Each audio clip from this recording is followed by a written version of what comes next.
আপনি কিছুক্ষণ আগে এশার জামাতে সালাত আদায় করেছেন, আপনি যদি মনে করেন যে আপনার ইবাদত আল্লাহ সুবহানাহু ওয়া তাআলা কবুল করে নিয়েছেন, অবশ্যই আপনি ভুলের মধ্যে আছেন।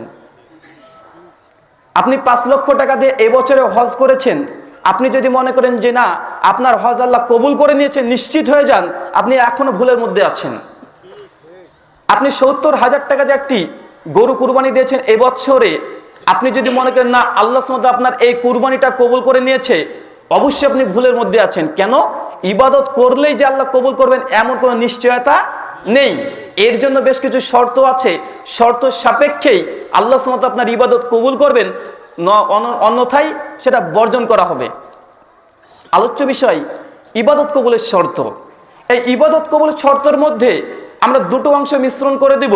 কেবলমাত্র মুসলিমরা ইবাদত করলে তাদের ইবাদত কবুল হবে কি হবে না এমনটি নয়, পাশাপাশি হিন্দু ভাইরা যেসব উপাসনা আরাধনা জপ তপ করছে তাদের ইবাদত করার জন্য শর্ত আছে না নেই, দুটাকে কম্পেয়ার করে একসঙ্গে আপনাদের সামনে চকলেটের মতো উপস্থাপন করব, যাতে হিন্দু ভাইরা যে ইবাদত করছে, উপাসনা করছে, আরাধনা করছে, জপ তপ করছে, সেগুলো কি তাদের ঈশ্বর কবুল করবেন? এবং মুসলিমরা যতগুলো ইবাদত করছে এগুলো কি আল্লাহ সুবহানাহু ওয়া তাআলা কবুল করবেন? দুটোকে, যাতে দুজনের উপকার আসে। প্রথমত এটা জানতে হবে যে আল্লাহ সুবহানাহু ওয়া তাআলা আমাদের গোটা বিশ্বজগৎ সৃষ্টি করেছেন, আমাকে আপনাকে সকলকে সৃষ্টি করেছেন। আল্লাহ সুবহানাহু ওয়া তাআলা সৃষ্টির উদ্দেশ্য কি? কেন আল্লাহ সৃষ্টি করলেন? আপনাদের মধ্যে কেউ উত্তর দেবেন?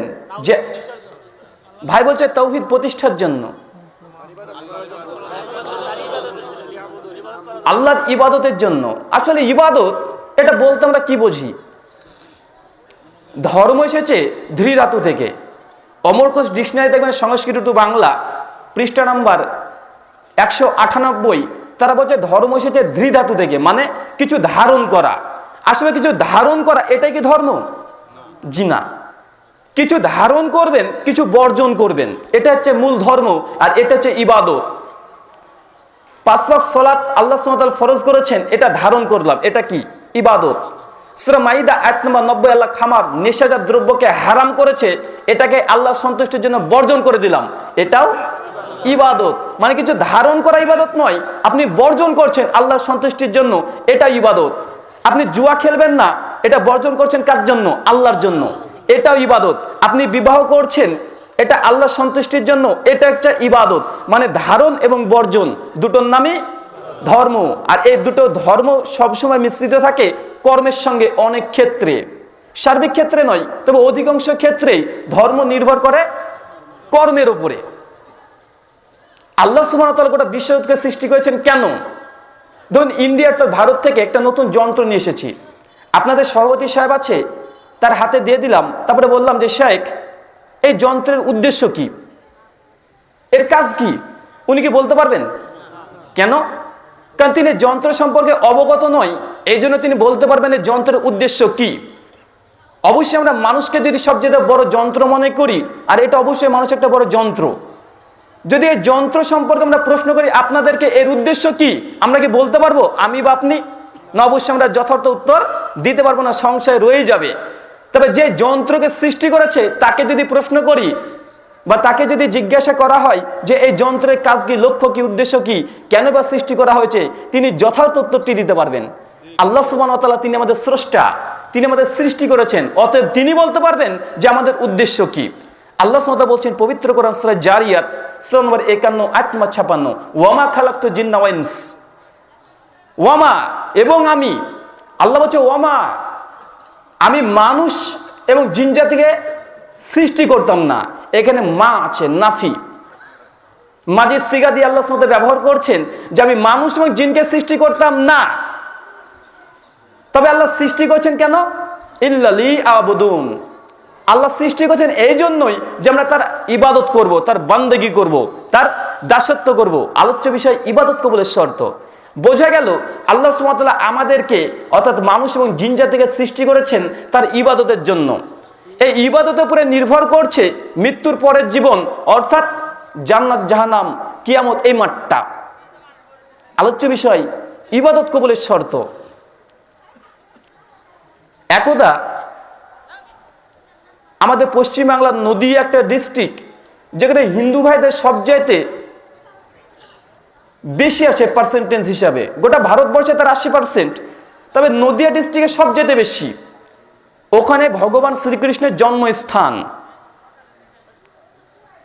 কৃষ্ণগড়ের পাশ দিয়ে চলে যাচ্ছিলাম, এমতো অবস্থায় বেশ কিছু যুবক ভাই, হিন্দু ভাই, তারা আমাদের গাড়িটাকে আটকিয়ে দিল। আমি গাড়ি থেকে কাজটা নামালাম, বেশ কয়েকজন যুবক ভাই এসে বলছে যে হুজুর চাঁদা দেন। আমি বলছি ভাই কিসের চাঁদা? তিনি বলছেন আরে সামনে দুর্গাপুজো আসছে, তার জন্য দুর্গাপুজো তার উপাসনা করব, তার জন্য মণ্ডপ তৈরি করতে হবে, 11 লক্ষ টাকার বাজেট, এই জন্য চাঁদা আমরা কালেকশন করছি, রাস্তাতে দাঁড়িয়ে বিভিন্ন দোকানে গিয়ে তার জন্য চাঁদা চাইছি, চাঁদা দেন। আমি জানার পরে না বোঝার ভান করে বলছি দুর্গাপুজো সে আবার কে? তিনি তখন বলছে মৌলভী সাহেব দুর্গাপুজো আপনি চেনেন না? আচ্ছা কে ভাই সে? বলছে তিনি আমাদের ভগবান, তিনি আমাদের ভগবান, তাই তার উপাসনা করতে হবে, তার জন্য আমরা চাঁদা তুলছি।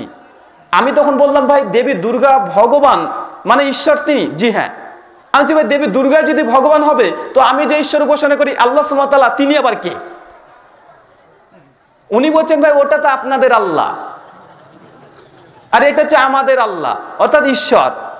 আমি বলছি ভাই আমি তো বিশ্বাস করি আল্লাহ সুবহানাহু ওয়া তাআলা স্রষ্টা, গোটা বিশ্বজগৎ যিনি সৃষ্টি করেছেন তিনি কেবলমাত্র একজন। তো আপনি বলছেন দেবী দুর্গা ভগবান, আমি বলছি আমাদের আল্লাহ তিনি নাকি স্রষ্টা, তিনি সৃষ্টি করেছেন গোটা বিশ্বজগৎকে, এ তো পরস্পর বিরোধী হয়ে গেল, চিনবো কিভাবে? আর আপনাকে টাকাটা দিই বা কিভাবে? আমি তখন তাকে বললাম যে ভাই একটা প্রশ্ন করে কিছু মনে করবেন না। বলছে জি ভাই বলুন, কোনো সমস্যা নেই। আমি বললাম দেবী দুর্গায় যে ভগবান, এর পক্ষে আপনার কাছে যথার্থ প্রমাণ কি আছে? তিনি বলছেন আমরা এটা তো মেনে আসছি। আচ্ছা মেনে তো আমরা অনেকে আসছি, তো আসলে প্রমাণ কোথায়? দেবী দুর্গা ভগবান এই কথাটা কোথায় লেখা আছে? তিনি বলছেন আমাদের গীতাতে লেখা আছে। আর আমার গাড়িতে সবসময়তে শ্রীমদ্ ভাগবত গীতা, 4টে বেদ, উপনিষদ, পুরাণ, রামায়ণ, মহাভারত এবং বেদের ব্যাখ্যা, সত্যার্থ প্রকাশ, সৎপাদ ব্রাহ্মণ, এগুলো আমার গাড়িতে সবসময় রাখাই থাকে। আমি সঙ্গে সঙ্গে ড্রাইভার ভাইকে বললাম যে ভাই পেছন থেকে গীতাটি নিয়ে আসুন, আর 4টে বেদ অর্থাৎ ঋক, সাম, যজুর, অথর্ব বেদ, এই 4টে বেদকে নিয়ে আসুন। তিনি নিয়ে আসলেন, আমি গীতাটা তার হাতে দিয়ে বললাম যে ভাই কিছু মনে করবেন না, আপনি যে বলেন যে দেবী দুর্গা তিনি ভগবান, এই কথাটি আপনার ধর্মগ্রন্থ থেকে একবার বের করে দেন, যদি দিতে পারেন এই 11 লক্ষ টাকা খরচ হয়েছে আমি সম্পূর্ণ খরচ বহন করব। তিনি সঙ্গে সঙ্গে বলছেন যে মৌলভী সাহেব আপনি কি বলতে চাইছেন, তার মানে কি দেবী দুর্গা ভগবান এই কথা লেখা নেই? আমি বলছি ভাই আমি শ্রীমদ্ গীতা, ভাগবত গীতা আমি বেশ কয়েকবার পড়েছি, তবে আমি এই শব্দটি পাইনি। যদি আপনি দেখে দিতে পারেন আমি মুসলিম, আপনাকে ওয়াদাবদ্ধ, আপনাকে আমি টাকাটা দিয়ে দেব। তিনি বলছেন যে ভাই এত মোটা বই এখন কোথায় খুঁজে পাই? আমি বলছি ভাই এখনো দুর্গাপুজো হতে এখনো 41 দিন, সেই সময় 1.5 মাস বাকি ছিল। আজ 1.5 মাস শ্রীমদ্ ভাগবত গীতা মাত্র 18খানা অধ্যায়, মাত্র 700খানা মন্ত্র আছে, পড়তে খুব বেশি হলে 6 ঘন্টা সময় লাগবে। আপনি পড়ে যদি এই কথাটি দেখিয়ে দিতে পারেন যে ভগবান পরমাত্মা অর্থাৎ ঈশ্বর দেবী দুর্গা, তবে আপনাকে টাকাটা সম্পূর্ণ দিয়ে দেবো। নচেত ভাই আমি উল্টো জায়গাতে না বুঝে কোনো টাকা ব্যয় করতে পারবো না। কেন? আমাদের রাসূলুল্লাহ সাল্লাল্লাহু আলাইহি সাল্লাম তিনি বলেছেন তুমি কোথা থেকে উপার্জন করছো আর কোথায় ব্যয় করছো, এই দুটো সম্পর্কে কিয়ামতের মাঠে জিজ্ঞাসিত হতে হবে। এই জন্য তাকে যখন বললাম তখন তিনি বলছেন আচ্ছা ঠিক আছে।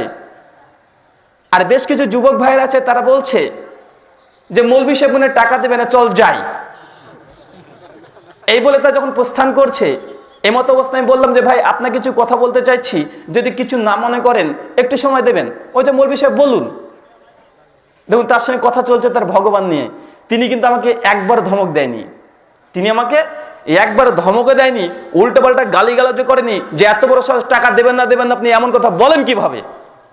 কিন্তু মৌলভী সাহেবকে যদি বলেন যে মাজারে কোথায় যাচ্ছ, মাজারে টাকা দেন, আর আপনি যদি বলেন না মাজারে যে টাকা দিতে হবে এর প্রমাণ কি, প্রমাণের কথা চাইলেই দেখবেন আপনাকে জুতো তুলে মারবে। মানে আপনাকে বোঝাতে চাইলাম এই হিন্দু ভাইদের চাইতে আমাদের বর্তমান কিছু মুসলিম আছে, তথাকথিত মুসলিম, তাদের আখলাক অনেক নিম্ন স্তরের। অবশ্যই হিন্দু ভাইদের মধ্যে সবাই ভালো এমনটি নয়। অনেক হিন্দু ভাইদেরকে দেখেছি তার জোরপূর্বক আমাদের কাছে চাঁদা চাই, আবার অনেক হিন্দু ভাইদেরকে দেখেছি তারা ইচ্ছাকৃত দেখে যদি চাই একবার যদি না দিই মানে মৌলভী সাহেব কোনো সমস্যা নেই, এটা ধর্মের বিষয় তো, এটা অন্তর থেকে আসে, তার জন্য তারা কিছু বলে না। কিন্তু অনেকে আছে হিন্দু ভাইদের মধ্যে, তারা আমাদের সঙ্গে খারাপ আচরণ করে, কিন্তু আমি এখানে কম্পেয়ার করলাম যে এই মুসলিমদের চাইতে এই হিন্দুটা অনেকটা 8 লাখ ভালো। যে ভালো তাকে তো ভালো বলতেই হবে নাকি ভাই? অতঃপর আমি বললাম ভাই একটা উপদেশ, আসলে উপদেশটি আমার নয়, উপদেশটি শ্রীকৃষ্ণ তিনি দিচ্ছেন, ইবাদত কবুলের শর্ত। শ্রীমদ্ ভাগবত গীতা খুলবেন, অধ্যায় নম্বর 16, মন্ত্র নম্বর 23 আর 24। শ্রীকৃষ্ণ তিনি বলছেন, ইয়া শাস্ত্রবিধি মুসৃজবর্ততে কাম করোতো না সুখাম না সিদ্ধাম না বুনোতি না পরম গতিম। ইয়া শাস্ত্রবিধি মুসৃজবর্ততে কাম করোতো, হে অর্জুন, যারা ধর্মীয় শাস্ত্রকে ছেড়ে দিয়ে নিজের খেয়াল খুশি দ্বারা যজ্ঞ করে, পুজো করে, অর্চনা করে, না সুখাম না সিদ্ধাম না বুনোতি না পরম গতিম, সে কোনো সুখ লাভ করতে পারে না, কখনো পরম গতিম, কখনো মোক্ষ লাভ করতে পারে না। মোক্ষ লাভ মানে স্বর্গ লাভ করতে পারে না, স্বর্গ লাভ মানে জান্নাত যেতে পারে না। কোন শ্রেণী ব্যক্তি? যে ধর্মগুণ থেকে ছেড়ে দিয়ে নিজের খেয়াল খুশি দ্বারা যজ্ঞ পুজো অর্চনা করে, সে কখনোই স্বর্গের রাজ্যে প্রবেশ করতে পারবে না। আমি এই জন্য সে ভাইকে বললাম, ভাই আপনি যে দেবী দুর্গাকে ভগবান হিসেবে বিশ্বাস করছেন, তার আরাধনা জপ তপ করবেন, লক্ষ লক্ষ টাকা বাজেট, তো আপনাকে একবার বলছি যে ধর্মীয় শাস্ত্র দেখুন, এখানে কি দেবী দুর্গাকে ভগবান বলেছে? যদি বলা হয় অবশ্যই আপনি উপাসনা করেন, আপনার ঈশ্বর আপনার উপাসনা কবুল করবে। আর দেবী দুর্গাকে যদি ভগবান নাই হয়ে থাকেন, অবশ্যই লক্ষ টাকা ব্যয় করলে আপনার ইবাদত, উপাসনা, আরাধনা জপ তপ ঈশ্বর কবুল করবেন না। ভগবান শ্রীকৃষ্ণ বলেছেন। যে কথা বললাম, বলছে মৌলভী সাহেব ঠিক আছে, আমি দেখব বিষয়টি। আমি বললাম ভাই আরো একটি প্রশ্ন বা আরেকটি জিনিস জানাতে চাই। আমি দেবী দুর্গা যখন উপাসনা করা হয়, যে মন্ত্র পাঠ করা হয় দর্শন মন্ত্র হিসেবে উল্লেখিত, সে মন্ত্রটি আসলে কি? মন্ত্রটি কি আপনার জানা আছে? তিনি বলছেন, ভাই আসলে মন্ত্রটি আমার জানা নেই, তবে আমাদের ওখানে ঠাকুরমশাই যিনি আছেন তিনি জানেন, তিনি পাঠ করেন। আচ্ছা সমস্যা নেই, তবে আমি যদি পাঠ করি আপনি কি বুঝতে পারবেন যে ভুলভাল বললাম কি? বলছি না, শুনেছি, বললে ধরা যা সম্ভব যে না একটু ভুলভাল বলছে। মন্ত্রটি, ইয়া দেবী সর্বভূতেষু মাতৃরূপেষু সংস্থিতাঃ নমোস্তাস্যৈ নমোস্তাস্যৈ নমোস্তাস্যৈ নমো নমঃ। ইয়া দেবী সর্বভূতেষু লক্ষ্মীরূপেষু সংস্থিতাঃ নমোস্তাস্যৈ নমোস্তাস্যৈ নমোস্তাস্যৈ নমো নমঃ। এইভাবে চলতে থাকবে, দেবী রূপে, লক্ষ্মী রূপে, কালী রূপে, এইভাবে চলতে থাকবে মন্ত্রটি। মন্ত্র কি বলছে? ইয়া দেবী। ভাই বলুন তো, দেবী এটা স্ত্রীলিঙ্গ না পুংলিঙ্গ? হিন্দু ধর্মগ্রন্থ উপনিষদ 108খানা উপনিষদ আছে, তার মধ্যে মশহুর উপনিষদ শ্বেতা সূত্র উপনিষদ, অধ্যায় নম্বর 6, মন্ত্র নম্বর 9 ঈশ্বরের ডেফিনেশন দিচ্ছে, মানে ঈশ্বরকে চিনবেন কিভাবে। আল্লাহ সুবহানাহু ওয়া তাআলা পবিত্র গ্রন্থে নিজের পরিচয় দিয়েছেন কি দেননি? সূরা আল ইখলাস সূরা নম্বর 112 আয়াত নম্বর 1 থেকে 4 আল্লাহ নিজের পরিচয়কে ব্যক্ত করেছেন নিজেই। তদ্রূপ একইভাবে হিন্দু ধর্মগ্রন্থে শ্বেতা সূত্র উপনিষদ অধ্যায় নম্বর 6, মন্ত্র নম্বর 9 এখানে ঈশ্বরের ডেফিনেশন দেওয়া হয়েছে, সংজ্ঞা, ঈশ্বরকে চিনবেন কিভাবে। মন্ত্র বলছে, নাচস্যে কশ্চিৎ পতি রাস্তি লোক নাচে সালিঙ্গামা নাচে সালিঙ্গামা সাকারা নাম কারণা পাদীপ নাচস্যে কশ্চিৎ জনিত না জাদীপা। অর্থাৎ যিনি ঈশ্বর হবেন, নাচস্যে কশ্চিৎ পতি রাস্তি লোক, সে কারো স্ত্রী হবেন না। যিনি ঈশ্বর হবেন তিনি কারো স্ত্রী হবেন না। আমি বলছি ভাই, দেবী দুর্গার কি কোনো স্বামী ছিল? তিনি কি কারো স্ত্রী? তিনি বলছেন হ্যাঁ। নাম কি? ভোলানাথ, অর্থাৎ শিব। শিবের স্ত্রীর নাম কি? দেবী দুর্গা। শিবের অনেকগুলো নাম আছে, শঙ্কর, রুদ্রা, মহেশ্বর। তার মানে বোঝা গেল যিনি ঈশ্বর হবেন তাই তিনি কখনো কারো স্ত্রী হবেন না, অথচ দেবী দুর্গা শিবের স্ত্রী। তার মানে ধর্মগ্রন্থ যদি আমি মেনে নিই এই শ্লোকটি, তবে অবশ্যই আমাকে বলতে হচ্ছে যে না, দেবী দুর্গা তিনি ভগবান নন। ইয়া দেবী, দেবী হচ্ছে স্ত্রীলিঙ্গ। মন্ত্র বলছে, নাচস্যে কশ্চিৎ পতি রাস্তি লোক নচলিঙ্গামা, যিনি ঈশ্বর হবেন নচলিঙ্গামা, তার কোনো লিঙ্গ থাকবে না, না পুরুষ হবে না স্ত্রী হবে। অথচ দেবী দুর্গা তিনি তো স্ত্রীলিঙ্গ। আমি বললাম ভাই এই শ্লোকটি যদি আমি মেনে নিই, ধর্মীয় গ্রন্থের শ্লোক, তবে অবশ্যই কথা আমি বলতে পারি যে হয় আপনার বিশ্বাস ভুল, নচেত আপনার ধর্মগ্রন্থের শ্লোক ভুল। আর কোনটা ভুল?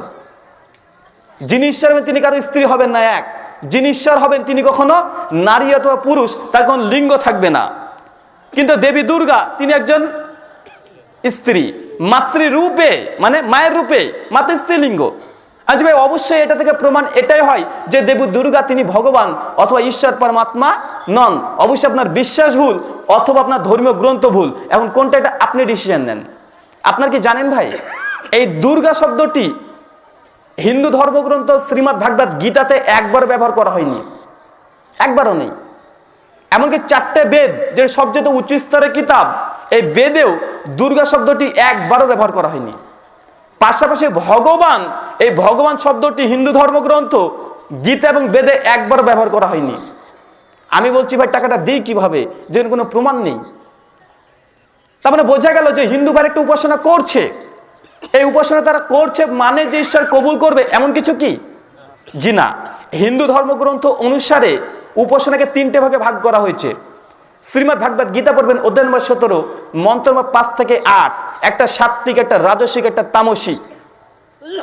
রাজসিক উপাসনা মানে যেটা ঢাক ঢোল পিটিয়ে করা হয়, বিড়ম্বনা প্রকাশ করে করা হয়, মানুষজনকে দেখানোর জন্য করা হয়, এটা হচ্ছে রাজসিক উপাসনা।